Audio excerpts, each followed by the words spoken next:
আসসালামু আলাইকুম, সবাইকে স্বাগত সিলেট স্টুডিও থেকে চ্যানেল এস সিলেট নিউজে।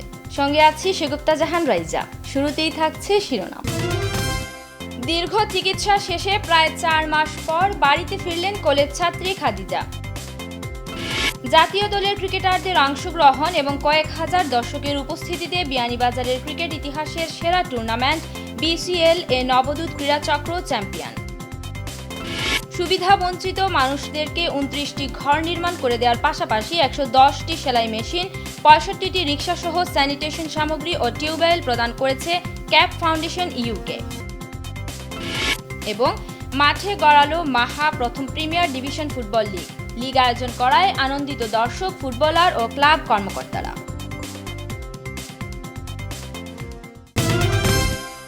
শিরোনাম শুনছিলেন, এবারে বিস্তারিত। দীর্ঘ চিকিৎসা শেষে প্রায় 4 মাস পর বাড়িতে ফিরলেন কলেজ ছাত্রী খাদিজা বেগম নার্গিস। বুধবার দুপুরে বাংলাদেশ বিমানের একটি ফ্লাইটে সিলেট এসে পৌঁছেন খাদিজা। এ সময় বাবা মাসুক মিয়া ও ভাই শারনান হক শাহিন খাদিজার সঙ্গে ছিলেন। বিস্তারিত জানাচ্ছেন মুয়াজ্জিম সাজু, ক্যামেরায় ছিলেন রুহিন আহমেদ। খাদিজা বাড়িতে আসবে খবর ছড়িয়ে পড়লে তাকে এক নজর দেখার জন্য এলাকাবাসী ভিড় করেন সিলেট ওসমানী বিমানবন্দরে। খাদিজার মানসিক অবস্থা উন্নতির জন্য 1 সপ্তাহের জন্য তাকে বাড়িতে আনা হয়েছে। এই সময়কালে চিকিৎসকদের পরামর্শে তিনি পরিবারের সঙ্গে সময় কাটাবেন। 1 সপ্তাহ পর ঢাকায় নিয়ে যাওয়ার কথা রয়েছে খাদিজাকে। চিকিৎসার অংশ হিসেবে সে সিলেট আসছে, তাই সে শারীরিকভাবে কিছুটা উন্নতি হলেও, আগের চেয়ে উন্নতি হলেও সে এখনো মানসিকভাবে সে উন্নতি করে নাই। সেজন্য ডাক্তাররা তাকে মানসিক উন্নতি পর্যবেক্ষণের জন্য তাকে সপ্তাহখানিকের জন্য সিলেট প্রেরণ করেছেন। দেখা যাচ্ছে কিছু ইমপ্রুভ করতে পারি না মেন্টালি। গত বছর 3 অক্টোবর ছাত্রলীগ নেতা বদরুল আলমের চাপাতির কূপে আহত হয়ে জীবন মৃত্যুর সন্ধিক্ষণে থাকা অবস্থায় ঢাকায় নিয়ে যাওয়া হয়েছিল খাদিজাকে। সাভারের সিআরপিতে চিকিৎসা চলছে খাদিজা বেগম নার্গিসের। এদিকে 26 ফেব্রুয়ারি খাদিজাকে আদালতে হাজির করার নির্দেশ দিয়েছেন সিলেটের মুখ্য মহানগর হাকিম আদালতের বিচারক সাইফুজ্জামান হিরো। খাদিজার বাবা জানিয়েছেন, খাদিজার উপর হামলাকারী বদরুলের শাস্তির ব্যাপারে আদালত যে সিদ্ধান্ত দিবেন সেটি তিনি মেনে নেবেন। আমরা তো মনে করেন 9 তারিখ বা 10 তারিখ আমরা ফাটাই দিব সিআরপি। 10 তারিখ ফাটাই দিলে চিকিৎসক যারা দেখবো বা তারা তো একটু বুঝবো যে এগুলো কতটুকু ইমপ্রুভ করছে বা কীভাবে যদি দেওয়ার উপযোগী হয় তাহলে তারা 26 তারিখে ওখানে কোর্টে পাঠাইব। তা আমরা তো হইলাম আইনের শ্রদ্ধাশীল, আইনে যেভাবেই ওই বছর লোহানা আশা করছি লোহানা বিচার আমরা ইনশাল্লাহ পাইমু। গেল বছরের 3 অক্টোবর সিলেট এমসি কলেজ ক্যাম্পাসে কুপিয়ে আহত করা হয়েছিল খাদিজা বেগম নার্গিসকে। এ ঘটনায় শাহজালাল বিজ্ঞান ও প্রযুক্তি বিশ্ববিদ্যালয়ের ছাত্রলীগ নেতা বদরুল আলমকে হাতে নাতে আটক করে গণপিটুনি দিয়ে পুলিশে তুলে দেয় প্রত্যক্ষদর্শীরা। বর্তমানে খাদিজা অনেকটাই সুস্থ, তবে তার পরিবারের একটাই চাওয়া হামলাকারী বদরুলের দৃষ্টান্তমূলক শাস্তি। বদরুলের দৃষ্টান্তমূলক শাস্তির মাধ্যমে সমাজের সকল বদরুল সাবধান হবেন। Muazzim Saju, channel S news, Sylhet. Nurul Haq education trust ইউকের 13তম বৃত্তি ও শ্রেষ্ঠ শিক্ষক সম্মাননা প্রদান করা হয়েছে। ফেঞ্চুগঞ্জের কাশিম আলী মডেল উচ্চ বিদ্যালয়ের হল রুমে অনুষ্ঠিত অনুষ্ঠানে সভাপতিত্ব করেন প্রবীণ শিক্ষক রশিদ আহমদ। প্রধান অতিথি হিসেবে উপস্থিত ছিলেন নুরুল হক এডুকেশন ট্রাস্ট ইউকের সহসভাপতি যুক্তরাজ্য প্রবাসী সমাজসেবক মোহাম্মদ আব্দুল মুহিত। ফয়জুল ইসলাম মানিক ও রিয়াজউদ্দিন ইস্কার পরিচালনায় স্বাগত বক্তব্য রাখেন ফেঞ্চুগঞ্জ ডিগ্রি কলেজের উপাধ্যক্ষ ও নুরুল হক এডুকেশন ট্রাস্টের ফেঞ্চুগঞ্জ শাখার সদস্য সচিব সৈয়দ নুরুজ্জামান। বিশেষ অতিথির বক্তব্য রাখেন মানিককুনা স্কুল অ্যান্ড কলেজের অধ্যক্ষ আব্দুল মঈজ, কাশিম আলী মডেল হাই স্কুলের প্রধান শিক্ষক আহাদুজ্জামান, প্রধান শিক্ষক করুণাময় নাথ, ফরিজা খাতুন বালিকা উচ্চ বিদ্যালয়ের প্রধান শিক্ষক ময়ূব আলী, বিশিষ্ট চিকিৎসক ডক্টর জাকির হোসেন, সৈয়দ রিয়াসাত আলী উচ্চ বিদ্যালয়ের প্রধান শিক্ষক আব্দুল বাসিত, ফেঞ্চুগঞ্জ উপজেলা মাধ্যমিক শিক্ষক সমিতির সাধারণ সম্পাদক হারুনুর রশিদ, ফেঞ্চুগঞ্জ উপজেলা প্রাথমিক শিক্ষক সমিতির সাধারণ সম্পাদক শহীদুজ্জামান, ফেঞ্চুগঞ্জ মোহাম্মদিয়া ফাজিল মাদ্রাসার উপাধ্যক্ষ আব্দুল ওয়াহাব। এ সময় আরও উপস্থিত ছিলেন অ্যাডভোকেট সাইদ আহমদ, প্রাক্তন UP chairman সুফিয়ানুল Karim Chowdhury, Fenchuganj degree কলেজের সাবেক ভিপি ABM কিবরিয়া ময়নুল। অনুষ্ঠানে অন্তরে অনিঃশেষ নামক একটি স্মরণিকার মোড়ক উন্মোচন করেন অতিথিরা।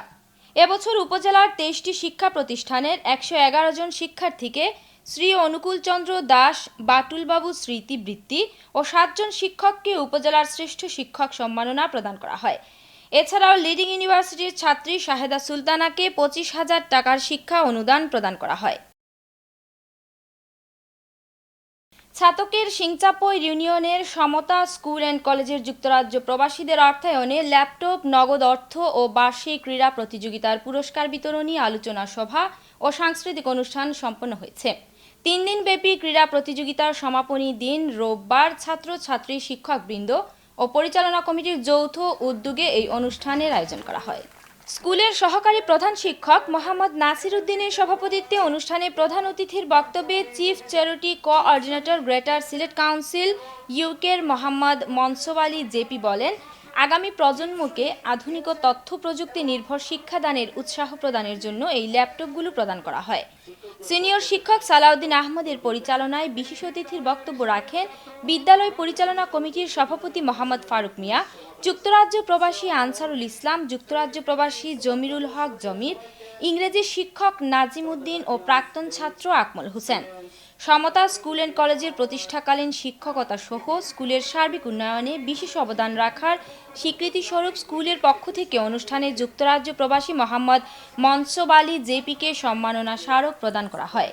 অনুষ্ঠানে যুক্তরাজ্য প্রবাসী মোহাম্মদ মনসুর আলী জেপির উদ্যোগে MAM এডুকেশন ট্রাস্ট ইউকের পক্ষ থেকে 4টি, যুক্তরাজ্য প্রবাসী আব্দুল মালিকের উদ্যোগে A&M এডুকেশন ট্রাস্টের উদ্যোগে 6টি ও আরজদ আলী দিলার পক্ষ থেকে 1টি ল্যাপটপ এবং স্কুলের উন্নয়নের জন্য বিদ্যালয়ের সাবেক ছাত্র যুক্তরাজ্য প্রবাসী জমিরুল হক জমির 20,000, লাবলু মিয়া 10,000 ও সৌদি প্রবাসী সানুর আলী নগদ 10,000 প্রদান করেন। অনুষ্ঠানে JSC পরীক্ষায় GPA 5 প্রাপ্ত ছাত্রছাত্রীদের সম্মাননা ক্রেস্ট ও বার্ষিক ক্রীড়া প্রতিযোগিতায় বিজয়ীদের হাতে পুরস্কার তুলে দেন অতিথিবৃন্দ। পরে স্কুলের ছাত্রছাত্রীদের পরিবেশনায় মনোমুগ্ধকর সাংস্কৃতিক অনুষ্ঠানের আয়োজন করা হয়। আমরা যারা এই স্কুলের ICT-কে সমৃদ্ধ করার জন্য আমরা 11টা কম্পিউটার দিয়েছি, দিলা সহ সবাইকে আমি অশেষ ধন্যবাদ জানাচ্ছি। ছাতকের নোয়ারা ইউনিয়নের জামিয়া ইসলামিয়া মতিনিয়া লুৎফুল উলুম চরবাড়া মাদ্রাসার 60 বছর পূর্তি উপলক্ষে হিজাব ও পাগড়ি বিতরণ এবং ইসলামী মহাসম্মেলন অনুষ্ঠিত হয়েছে। যুক্তরাজ্য প্রবাসী হাফিজ মাওলানা শায়েখ আব্দুর রব ফয়েজির উদ্যোগে ও সম্মেলন বাস্তবায়ন কমিটির সার্বিক সহযোগিতায় এই সম্মেলনের আয়োজন করা হয়। মঙ্গলবার জামিয়া ময়দানে দিবারাত্রি মহাসম্মেলনে দেশ বিদেশের উলামায়ে কেরামগণ বয়ান পেশ করেন। জাউয়া মাদ্রাসার মুহতামিম হজরত মাওলানা মুফতি আব্দুস সুবহানের সভাপতিত্বে সম্মেলনে প্রধান অতিথি হিসেবে বয়ান পেশ করেন শায়খুল ইসলাম মাদানী রহমতুল্লাহি আলাইহি, দৌহিত্র আল্লামা আফফান মনসুরপুরি ভারত। জামিয়া কাসিমুল উলুম দরগা মাদ্রাসার মুহতামিম মুফতি আবুল কালাম জাকারিয়া, জামিয়া তাওয়াক্কুলিয়া রেঙ্গা মাদ্রাসার মুহতামিম হজরত মাওলানা শায়েখ মুহিউল ইসলাম বুরহান, মুফতি রশিদ মকবুল, দারুল উলুম মাদ্রাসা নিউ মার্কেট ঢাকার মুহতামিম হজরত মাওলানা হাসান জামিল সহ দেশ বিদেশের উলামায়ে কেরামগণ বয়ান পেশ করেন।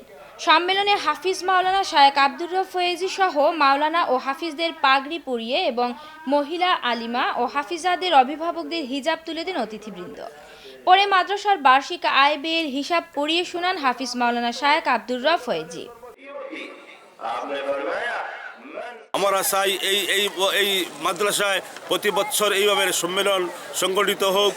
জাতীয় দলের ক্রিকেটারদের অংশগ্রহণ এবং কয়েক হাজার দর্শকের উপস্থিতিতে বিয়ানীবাজারের ক্রিকেট ইতিহাসের সেরা টুর্নামেন্ট BCL এ চ্যাম্পিয়ন হয়েছে নবদূত ক্রীড়া চক্র। ফাইনালে তারা 4 উইকেটে নিদনপুর সুপাতলা ক্রিকেট অ্যাসোসিয়েশনকে হারিয়ে বহুল আলোচিত এই টুর্নামেন্টের প্রথম চ্যাম্পিয়ন হওয়ার গৌরব অর্জন করে। আমাদের স্টাফ রিপোর্টার M হাসানুল হক উজ্জ্বলের পাঠানো তথ্যচিত্রে বিস্তারিত ডেস্ক রিপোর্টে। BCL এর জাতীয় দলের ক্রিকেটাররা অংশগ্রহণ করবেন এই খবর জানতে পেরে PHG উচ্চ বিদ্যালয় মাঠে বুধবার দর্শকদের জন্য ঢল নেমেছিল। খেলা শুরু হওয়ার আগেই গ্যালারি এবং আশেপাশের এলাকা হয়ে যায় লোকে লোকারণ্য।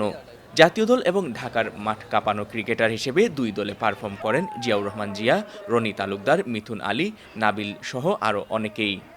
প্রথমে ব্যাট করতে নেমে অল আউট হওয়ার আগে নিদনপুর সুপাতলা 159 রান সংগ্রহ করে। জবাব দিতে নেমে দলীয় 83 রানের মাথায় রনি তালুকদার এবং 112 রানের মাথায় মিথুন আলী আউট হলে ব্যাকফুটে চলে যায় নবদূত ক্রীড়া চক্র। কিন্তু লোকাল বয় উজ্জ্বলের 26 বলে অপরাজিত 52 রানের সুবাদে শেষ হাসি হাসে নবদূত ক্রীড়া চক্র। তবে জয় পরাজয়ের চেয়ে টুর্নামেন্টকে ঘিরে সবার তুমুল আগ্রহ এবং উৎসাহ উদ্দীপনা আশা জাগাচ্ছে সংশ্লিষ্টদের। আমি বিভিন্ন জায়গায় যাই, আমি আজকে এই যে আয়োজন করেছেন প্রবাসী বাইরা BCL, আমি বলবো সিলেটের মধ্যে একটা সর্বশ্রেষ্ঠ উপজেলার এই আয়োজন। বিসিএল যেটা করেছে হলো এই পর্যায়ে জাতীয় দলের খেলোয়াড়দের আপনাদের মাঠে এনে তাদের কাছে শিক্ষণীয় যে ব্যাপারটা, এটাতে এই এলাকার ক্রিকেট অনেক দূরে গিয়ে যাবে। আপনাদের ক্রিকেট অনুরাগী যারা দর্শক, যারা মানে এত ধৈর্য নিয়ে স্টিল এখন পর্যন্ত দাঁড়িয়ে আছেন, সত্যি চমৎকার। আমি সত্যি খুব গর্বিত আপনাদের জন্য। উপজেলা পর্যায়ে এত দর্শক এবং সুন্দর আয়োজনে মুগ্ধ অতিথি খেলোয়াড় হিসেবে খেলতে আসা কৃতি ক্রিকেটাররাও। এত ক্রিকেট ভক্ত এখানে, আমি আসলে ভালো লাগছে। এখানকার আসলে মানুষ অনেক ক্রিকেট অনুরাগী, অনেক দর্শক আসছে মাঠে। বিয়ানীবাজার ক্যান্সার ও জেনারেল হাসপাতাল সহ টুর্নামেন্টে যারা সহযোগিতা করেছেন তাদের প্রতি অকুণ্ঠ কৃতজ্ঞতা প্রকাশ করেছেন আয়োজকরা। অন্যদিকে হাসপাতাল কর্তৃপক্ষ এই আয়োজনে সবসময় সহযোগিতা করার প্রতিশ্রুতি দিয়েছেন। যে উৎসাহ উদ্দীপনা, যে ক্রিকেট প্রেম বিয়ানীবাজারের মানুষের মধ্যে, সেটা আমরা উপলব্ধি করেছি এবং সেটা আমরা ধরে রাখবো। আগামীতে আমরা বড় ধরনের টুর্নামেন্ট করবো। বিয়ানীবাজার ক্যান্সার হসপিটাল সবসময় এটার সাথে থাকবে, ভবিষ্যতেও সর্বাত্মক সহযোগিতা করবে। জুনেদ খানের সভাপতিত্বে বিসিএল ফাইনাল খেলা শেষে পুরস্কার বিতরণী অনুষ্ঠানে প্রধান অতিথি ছিলেন সিলেট জেলা ক্রীড়া সংস্থার সাধারণ সম্পাদক মাহিউদ্দিন আহমদ সেলিম, খ্যাতিমান ধারাভাষ্যকার শামীম আশরাফ চৌধুরী, দেশের হয়ে প্রথম ওয়ানডে সেঞ্চুরিয়ান মেহরাব হোসেন ওপি, বিয়ানীবাজার উপজেলা আওয়ামী লীগের সভাপতি আব্দুল হাসিব মনিয়া, উপজেলা নির্বাহী কর্মকর্তা মোহাম্মদ আসাদুজ্জামান সহ আরও অনেকে। Moinuddin Manju, channel S news desk. নিচ্ছে ছোট্ট একটা বিরতি, সঙ্গেই থাকুন, ফিরে এসে আরও যা থাকছে। সুবিধা বঞ্চিত মানুষদেরকে 29টি ঘর নির্মাণ করে দেওয়ার পাশাপাশি 110টি সেলাই মেশিন, 65টি রিক্সা সহ স্যানিটেশন সামগ্রী ও টিউবওয়েল প্রদান করেছে ক্যাপ ফাউন্ডেশন ইউকে। এবং মাঠে গড়ালো মাহা প্রথম premier division football league. League আয়োজন করায় আনন্দিত দর্শক, ফুটবলার ও ক্লাব কর্মকর্তারা।